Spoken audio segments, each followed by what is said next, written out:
Speaking of the Giants are at the Ravens. This line opened up minus 10.5. It's still minus 10.5. We don't know who's going to quarterback the Giants, but I'm not sure it matters. So who do you like in this game? Yeah, so I like the Giants a little bit in this one. I know the Ravens are hot, and they put up 40 points in back-to-back games, but I think the Giants' defense is good enough that they can, slow down the Ravens. And I know the Ravens need to. It's the Aurora Sonoma effect. They need to win this game again to be sure that they make the playoffs and everything. But they can't overlook the Giants here. I know they're playing the Bengals next week, so maybe they won't, but they might just be thinking like, all right, well, we're on a roll. We're going to crush the Giants. We're favored by 10 points. Let's just get this over with. And I think the Giants can put up a fight. I don't know if they necessarily will put up a big one, but where they're favored by less than or more than 10, I think that I'd be willing to give them a shot on that because I think their defense has played well this year. They can slow down the run. I mean, they're not going to entirely contain Lamar Jackson, but if they get James Bradbury back, and can take away Hollywood Brown or one of their outside receivers, like they'll be able to stop them enough. It's more of a question about can they do anything on offense to keep up with this? And if Baltimore scores like 28 points, are the Giants going to be able to get to the 18-point mark to keep this close? I'd like to think so. I'm not willing to bet on that, but I'll be on the Giants, I think, for office pool purposes.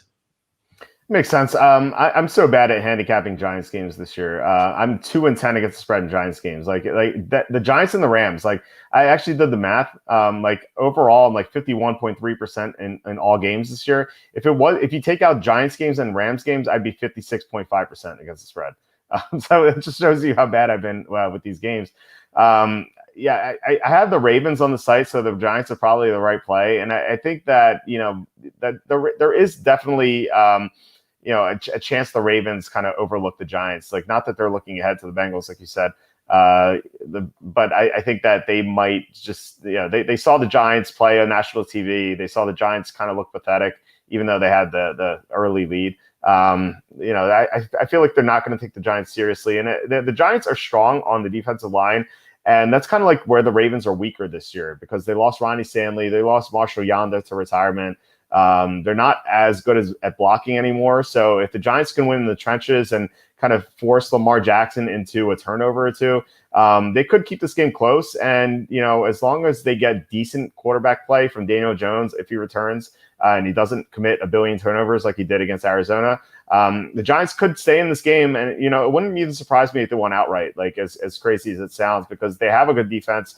And especially with Bradbury coming back. And if Jones can play well, then I think they have a chance to get the win. At least I hope so.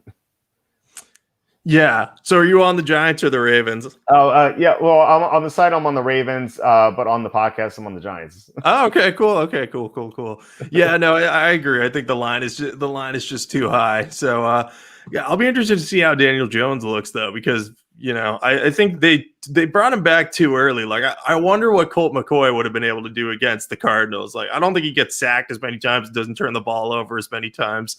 And we saw him move the ball well against Cleveland. They just, couldn't convert in the red zone. And they tried that ridiculous fake field goal where the play call was actually not horrible, but the execution was bad. So, yeah, I'm interested to see how the Giants do in this one. I think it's going to be a good barometer of where like they're really at. Like if they compete well with Baltimore, I think we can say like, all right, they're really close. They just need a few more things.